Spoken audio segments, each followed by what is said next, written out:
Proclamação do Evangelho de Jesus Cristo segundo Lucas. Glória a vós, Senhor. Naquele tempo, os publicanos e pecadores aproximavam-se de Jesus para o escutar. Os fariseus, porém, e os mestres da lei criticavam Jesus. Este homem acolhe os pecadores e faz refeição com eles. Então Jesus contou-lhes esta parábola.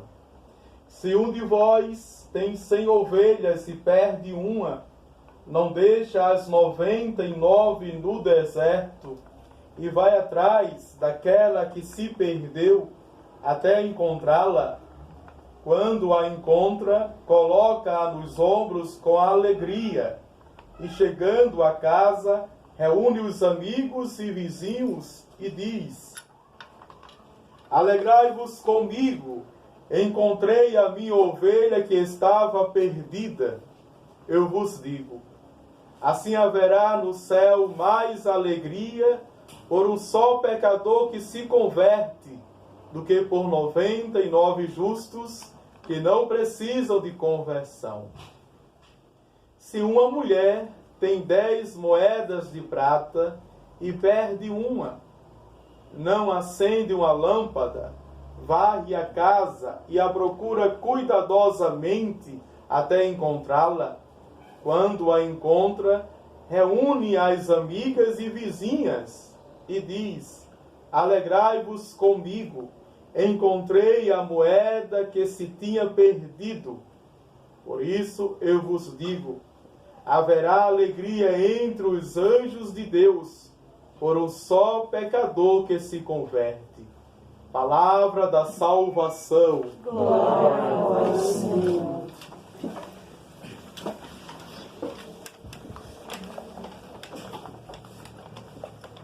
Assim como uma costa suspira pelas águas, assim suspira minha alma, Espírito de Deus. Assim como uma costa suspira pelas águas, assim suspira minha alma, Espírito de Deus. Oh, enche-me, Espírito, oh, enche-me, Espírito, oh, enche-me, Espírito de Deus. Oh, enche-me, Espírito, oh, enche-me, Espírito, oh, enche-me, Espírito de Deus. Quero mergulhar nas profundezas do Espírito de Deus e descobrir suas riquezas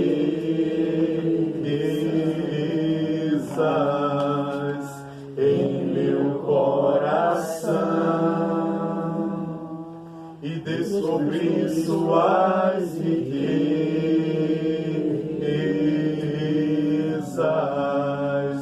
em meu coração. É tão lindo,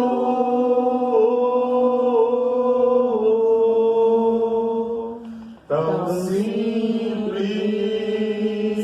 brisa leve, tão suave, doce Espírito Santo de Deus, tão suave suave brisa leve, doce Espírito Santo de Deus.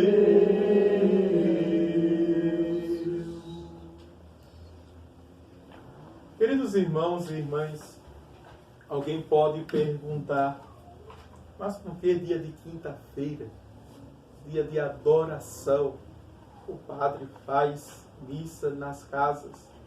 Deveria ser na igreja matriz? Aí pode lembrar, mas a igreja matriz está em reforma. Mas poderia ser no convento. Mas as irmãs estão em lazer. Mas poderia ser em São Roque, que teve adoração o tempo, o dia todo, né? Porém, se a gente não descentralizar, a gente não consegue atender, assistir a todas as comunidades. A gente não consegue. Então, é como se fizesse um furo na água, da tapa no vento, ou burro em ponta de faca, querer criar as comunidades sem ao menos celebrar 4 vezes por ano. É isso que a gente consegue agora. Pelo quantitativo, mas a gente também tem que envolver, vejam, lavar com o qualitativo, não apenas criar por criar. E por que nós criamos? E aqui eu poderia vir muito bem, aliás, pela central de São Roque, mas eu vim por dentro da comunidade. Desci sempre onde tem, no outro extremo, a missa, e desci. E ao descer me encontrei com muitas pessoas, né? Os noiados, chamado assim, que de padre, eu estou assim, mas lembre de mim, reze por mim. Passei por 2 casas que estava só o pancadão e eles bebendo. Padre, eu estou aqui, mas reze por mim. Veja, por todas essas pessoas. A igreja, a tentativa da igreja de se aproximar dessas pessoas. E essas pessoas reconhecem e pedem a oração. Se não acompanha a igreja, se não vem para a missa, veja, mas a igreja vai. A igreja em saída. A igreja que está em estado permanente de missão. A igreja que quer ser um sinal. Sinal sacramental. Sinal do sagrado. Que é visível, sensível e eficaz da graça de Deus. A igreja que é misericórdia, que quer dizer aquele que parece-me que está em caminho sem volta. Deus pensa em você. Deus lhe vê. Deus lhe ama. Deus, portanto, lhe abençoa. Você que não vê Deus, você que não sente Deus, você quem vive como Deus não lhe amasse. Mas Deus, o movimento de Deus é um só e é na eternidade. E nós queremos ser isso. Quando se cria territorialmente uma comunidade, é para ser isso. É para ser presença. Não é? Vamos chegar no Evangelho. Vamos chegar no Evangelho em que o evangelista hoje conta 2 parábolas. É o capítulo 15 do Evangelho de São Lucas, que são 3 parábolas, mas aqui só tem as 2 primeiras que nós vamos ver. Meus queridos irmãos e irmãs, o segundo ponto da nossa reflexão é o que São Paulo, nesses dias, nessas 2 semanas, está fazendo uma grande homilia, está fazendo uma grande catequese à comunidade de Roma e, consequentemente, a nós, as comunidades daqui de Siriaé, a nossa paróquia. E nós vimos as catequeses, a semana passada, impactantes de São Paulo, e essa semana também. O que ele nos diz hoje, o que ele nos ensina hoje? Ele vai nos dizer, vivo ou mortos, pertencemos ao Senhor. Vejam. Ele fala em vida literalmente. Esta vida concreta aqui no mundo, aqui na terra. Fala em morte concreta também aqui no mundo e aqui na terra. mas a gente pode aplicar a uma metáfora também, em que nós podemos estar vivos, mas pelo pecado estarmos mortos. Haja vista que a doutrina da igreja diz o quê? O pecado mortal, o pecado que mata. Pecado mortal é o pecado que mata, não é? Pecado venial é o pecado que deixa fraco, cambaleante. A pessoa quer fazer, mas não tem forças, porque está cheia de pecados veniais, leve. Mas o pecado mortal, ele mata. Ó padre, mas eu vejo tantas pessoas sem pecado mortal viva. Você é que pensa, não é? São aquelas pessoas que são felizes de Facebook. São as pessoas que são felizes de Instagram. São as pessoas que são felizes de Twitter. São pessoas que são felizes, vejam, do WhatsApp. Eu não vejo uma pessoa, e aqui bota, que ousa colocar, hoje eu estou tristinho, e faz aquela carinhazinha, né, de bebê mijão, né, tristinha. Os outros criticam, mas a maioria é o quê? Eu estou feliz, não é? KKKKK. E aí vai não sei para onde, tira foto, ou não vai. Tem gente que não sai de casa, enche a cara cheia de pó e tira foto. Para colocar, não é? Para alimentar a sua rede social, para dizer que está feliz. E coitado, aquele que está se esforçando em casa, que está combatendo. Isso para nós cristãos católicos, viu? Está fazendo penitência, que está renunciando. Ao acessar e ver todo mundo com a dentaria para fora, a pessoa fica angustiada. A pessoa se convence que todo mundo é feliz, só ela que não é. Então, para que essa fé? Para que essa religião? Para que essa igreja que fala de renúncia, que fala de sacrifício, não é? Que fala de dor, de sofrimento, onde todas as pessoas são felizes? Estou na rede social.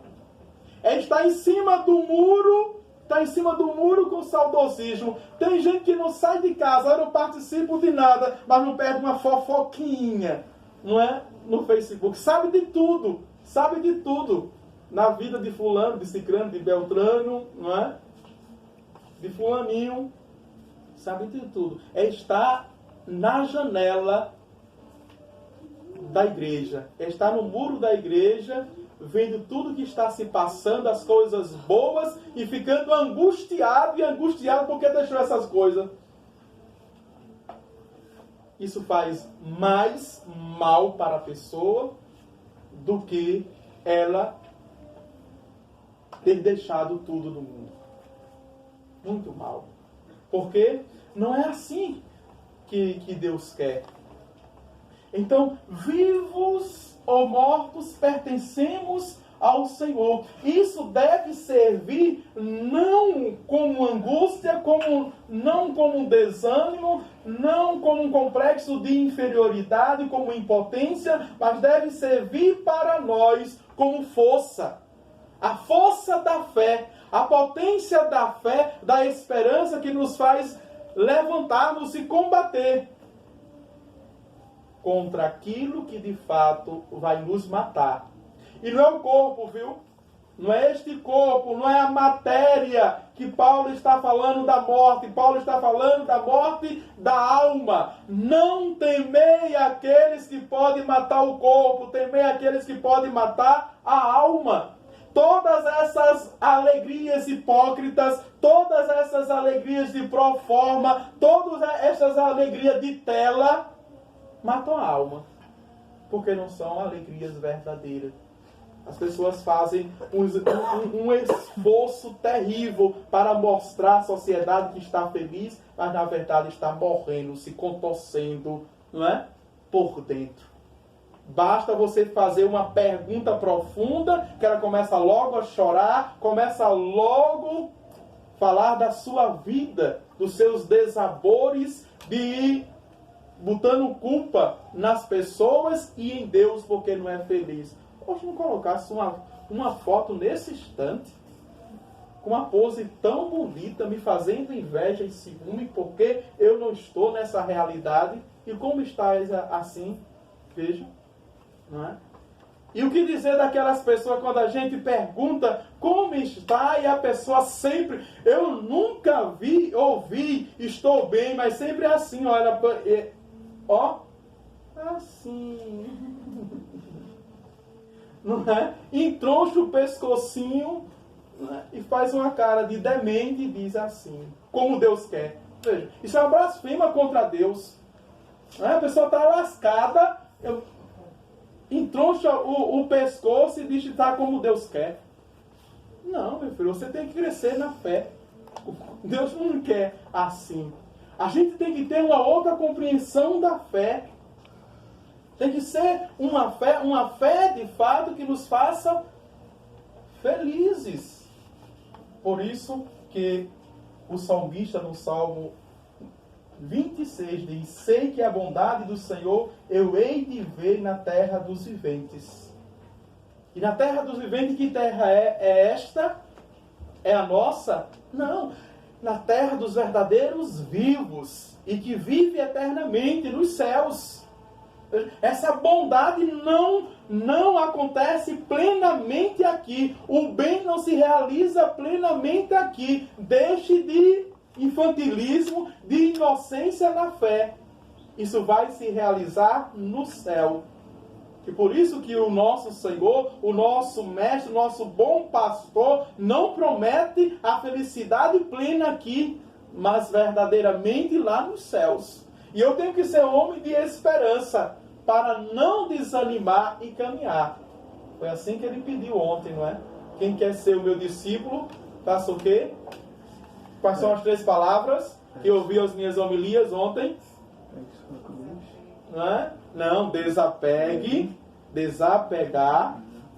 Né? Em duplo sentido. Vou frisar de novo. Porque as pessoas pensam que desapegar é apenas deixar o que pegou. Não. O que você pegou, você tem domínio sobre. Então é mais fácil. Você tem que deixar aquilo que lhe pegou. Você pegou e foi pego. Tem esses 2 sentidos. E é muito mais difícil. O vício, eu peguei? Não, ele me pegou. E por isso que é difícil deixar. E para seguir Jesus, tem que o desapego ser totalizante, ser global na nossa vida. Se eu só deixo, porque o danado é que o diabo colocou na nossa cabeça para deixar apenas as coisas materiais. Deixar, não é, o bem, falar em dinheiro, não. É deixar tudo, ser livre. Porque se algo me pegou ou alguma coisa, eu sou escravo. Eu não tenho força contra.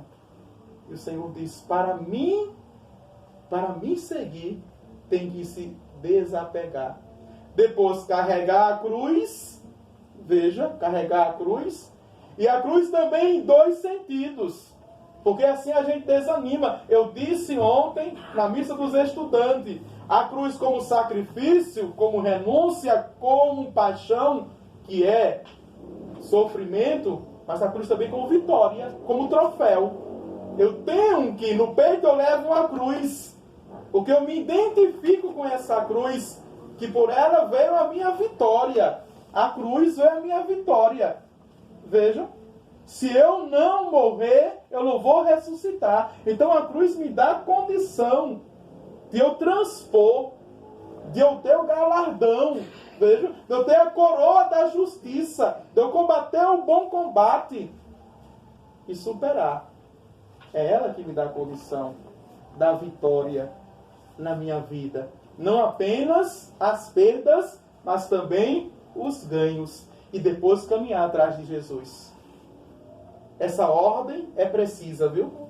Desapegar, carregar e caminhar atrás de Jesus. Tendo ele sempre como modelo, referência e não apenas motivação, mas inspiração. Inspiração. Porque nem sempre Jesus caminhou com motivação, mas sempre ele nos inspirou a continuar, a permanecer na obediência do Pai, a suar sangue e dizer: se tu queres, afasta de mim esse cálice, mas seja feita a tua vontade e não a minha. Não é? Nada de cristão católico fraco, não é? Mais forte do Senhor. Por isso, as duas parábolas. E vejam aqui, a primeira parábola se perde uma ovelha. É um ser vivo. E perde ela onde? Dentro ou fora? Perde ela fora. Perde ela no deserto. Por isso que deixa também as 99 no deserto. Porque perdeu ela no deserto. E a moeda se perde aonde? Moeda não tem vida, não é um ser vivo e se perde dentro. Veja, não perdeu fora, se perde dentro de casa. Não tem o mesmo valor. Mas é interessante que se perdeu a ovelha fora, é um ser vivo, e o pastor aqui é o Senhor, vai ao encontro dela, encontra, resgata, coloca nos ombros, e a felicidade é plena aqui, perceberam? Porque não apenas o pastor se alegra, mas os céus se alegram. Está falando de mim, está falando de você. Quando nos sentimos perdidos, né? No nosso deserto da vida, nos nossos problemas, quando o Senhor nos encontra e naquele momento de seca, de aflição, coloca nos ombros, que nós nos sentimos tão confortados, tão consolados, os céus se alegram. Quando um pecador também volta, os céus se alegram. Mas danado que tem esses críticos aqui. E quantas críticas o padre escuta? Mas esse padre é exagerado. Para que tanta comunidade? Não é? Para que tanta comunidade? Quando tinha apenas 5 comunidades, era bom. Porque a gente não tinha missa todo dia, não é? Ficava mais em casa, assistindo novela. Tinha mais tempo para a família. Que mentira. Não é? Mas a gente vai colocando para a questão dos esforços, né? Vejam. Aí os idosos, que não são vocês aqui, viu? Estou falando de outros idosos. Não é velha, não, é idosa. Não é? Os idosos ficam com saudosismo. Era melhor como antes. Esse padre chegou e mudou tudo. Olha as críticas. Não tem assim? Está mexendo aqui, está mexendo aqui, ali, não é? E não para. Antes era uma tranquilidade. Tem também os críticos. Os fariseus criticavam Jesus, porque não aceita o novo. Os fariseus, diferente dos publicanos e pecadores, que seguiam Jesus para ouvi-lo, os fariseus seguiam Jesus para quê? Para criticá-lo. Não é? Porque eles também eram religiosos, eles eram mestres, eles eram líderes. E nunca fizeram o que Jesus fez. Então, o que Jesus estava fazendo, estava, vejam, atraindo a ira, o ciúme e a inveja. Estava sendo mais popular do que eles. E quando acontece isso, a pessoa que faz isso é alvo de crítica, é alvo de calúnia e de injúrias, entendeu? Interpretações. Vejam. E a mulher aqui, na segunda parábola, ela perde uma moeda sequer, não é? A moeda servia para quê? Para o sustento. A mulher, porque era um denário, ou seja, um salário do dia, era uma diária. A moeda servia para pagar o imposto, mas a moeda também servia para a honra. Era a dignidade de César, dar a César o que é de César, dá a Deus o que é de Deus. Por isso que quando ela acha, ela se alegra, e essa alegria faz com que ela dê uma festa para as vizinhas. Ou seja, aquela mulher disse publicamente que estava em estado na vizinhança de estabilidade melhor do que as vizinhas. Viu? E por isso que chama para participar da festa dela. Ela mostra a todas que é empregada, ganha um bom salário e tem dinheiro para bancar uma festa. E chama as vizinhas para isso. Essa é a alegria humana, que a parábola diz que os céus não se alegram, apenas os homens se alegram. Não é assim? Se alegram. Quem que não fica feliz, não é? Quando a pessoa tem uma posição na sociedade e lhe chama para a sua festa. A gente se sente também honrado, não é? E ninguém vai para essa festa sem comprar um presentinho. Olhe lá, não pode. Na verdade, a gente tem que comprar um presentinho, porque senão não fica. Tem que comprar as mulheres um vestido novo, não é? Com salto, porque é chique. Né? E também tem que comprar uma bolsa que combine com a sandália. Não é não? Se não... e levar um presentinho, porque tem certas festas que é chamada as festas da sociedade, e você tem que apresentar bem, porque mulher que é mulher vaidosa se veste para outra, não se veste para o homem. Já pensou? Teve um casamento aqui esses dias que no rol assim, que foi na sacristia da capela, todo mundo já sabe, já disse só, da capela, eu só vi uma mulher elogiar a outra. Mas que vestido, mas que salto. Veja aqui, eu só vim para ver o seu salto.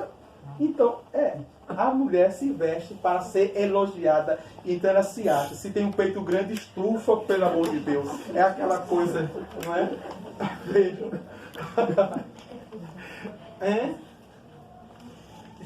Deus não se alegra. Nem todas as alegrias humanas é a alegria de Deus. Nem todas as alegrias do mundo é a alegria dos céus. Vejam, na primeira parábola diz que os céus se alegraram. Mas na segunda parábola nem diz que as vizinhas se alegraram. Porque sabiam da razão pela qual foi convidada. Não é? Uma é justamente a primeira, é para resgatar a dignidade da pessoa, da ovelha. A segunda é para promover a vaidade humana. E por isso que a terceira parábola é a síntese dessas duas. É a ovelha que sai com o filho pródigo e depois é encontrado, volta para casa. E em casa dá a festa. Vejam, em casa dá a festa. Essa é a plenitude, e percebe que o pai não convida os vizinhos. O pai dá a festa para aqueles que estão em casa, para que se alegre, porque aquele que estava morto agora revive. É o que o Paulo pede, não é? Paulo pede justamente aqueles que estão mortos vivam, porque pertence a Deus. Passamos tudo com simplicidade, passamos tudo com humildade, passamos tudo para a glória de Deus, para que o mundo veja que nós pertencemos ao Senhor. Louvado seja o nosso Senhor Jesus Cristo. Para sempre seja louvado.